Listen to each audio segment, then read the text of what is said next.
tanpa 3 kenaikan titik didih yaitu delta TB. Ini adalah materi lanjutan dari sifat koligatif yang pertama sama yang kedua. Jangan lupa nonton, nanti akan saya kasihkan link deskripsi di bawahnya ya. Oke, kita mulai sifat koligatif larutan 43 yaitu kenaikan titik didih. Sebelum kita ke kenaikan titik didih, maka kita harus tahu dulu apa sih artinya titik didih itu apa. Jadi harus tahu dulu apa namanya titik didih. Titik didih itu adalah suhu ya, adalah suhu di mana tekanan uap, suhu di mana tekanan uap suatu cairan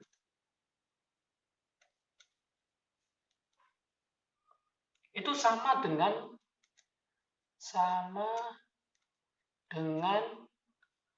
tekanan udara luar. Jadi sama dengan tekanan udara luar. Artinya apa? Tekanan di atas permukaan cairan. Tekanan di atas permukaan cairannya. Kalau saya gambarkan dengan diagram fasa ya, diagram fasa saya gambarkan ini.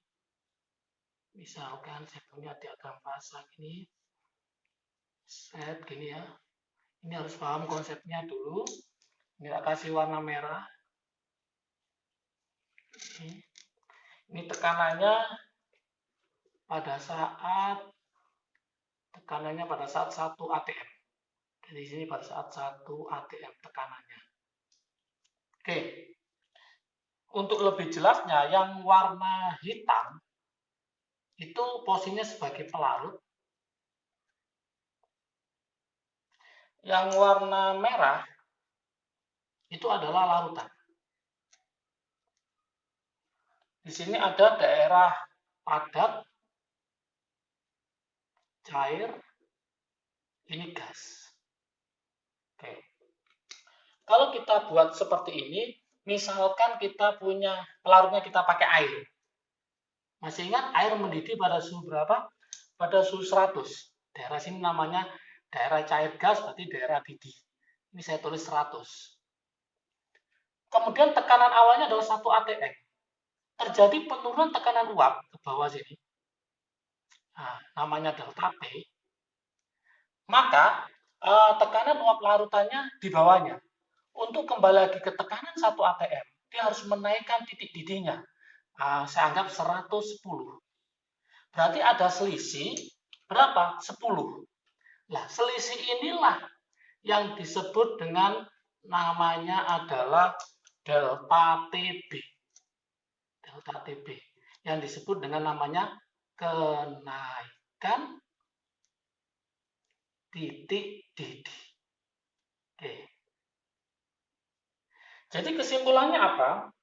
Dengan adanya delta P, dengan adanya penurunan tekanan uap, dengan adanya penurunan tekanan uap ini, maka titik didih larutannya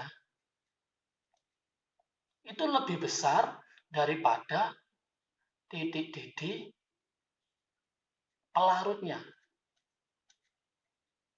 Jadi awalnya poinnya 100, kemudian karena naik menjadi 110, maka titik didih larutan 110 lebih besar daripada 100.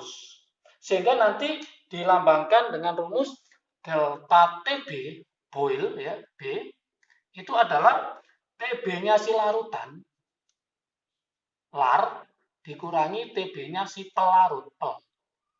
Ini rumusnya.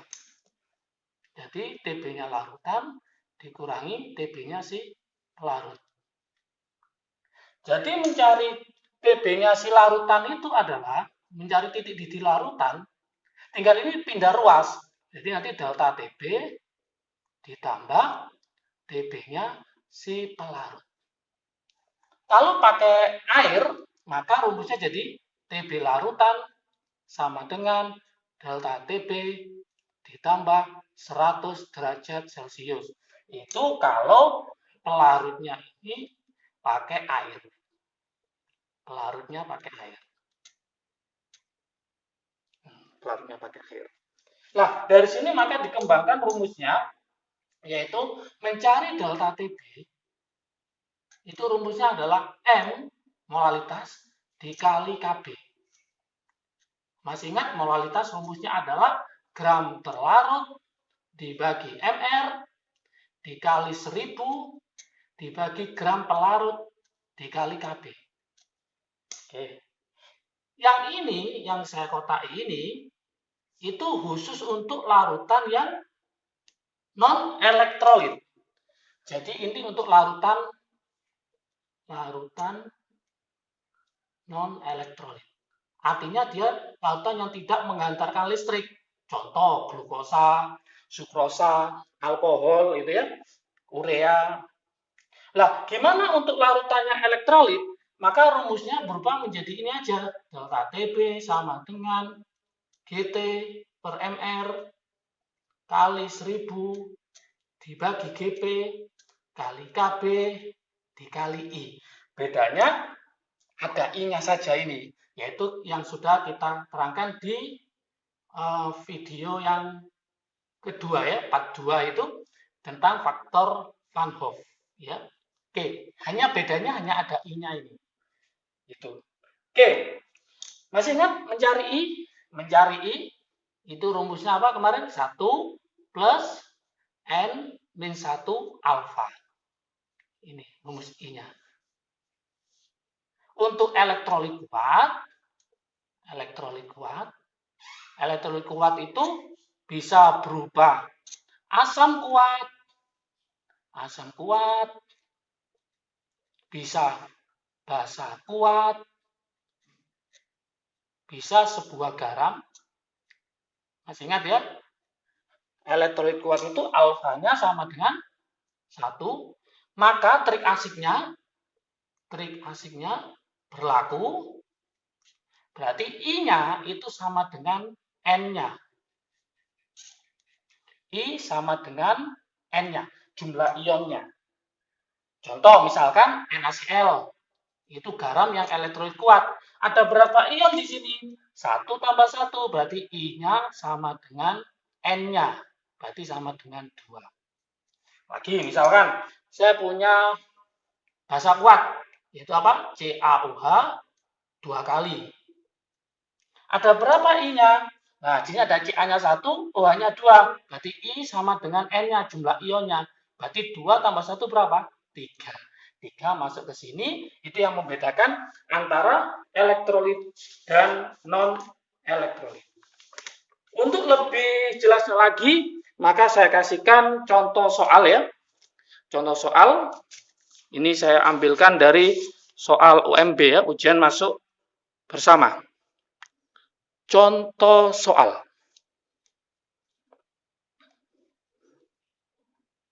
Oke, soal UMB, dapatkan soal UMB, tahunnya adalah tahun 2010. Kodenya 450. Gimana bunyi soalnya? Untuk menaikkan titik didih, untuk menaikkan titik didih 250 ml air menjadi 100,1 derajat Celcius pada tekanan 1 atm, pada tekanan 1 atmosfer ya, 1 atm, dengan KB, tetapan titik molal ya, KB-nya adalah 0,5, satuannya ada derajat Celcius per meter. Oke, maka jumlah massa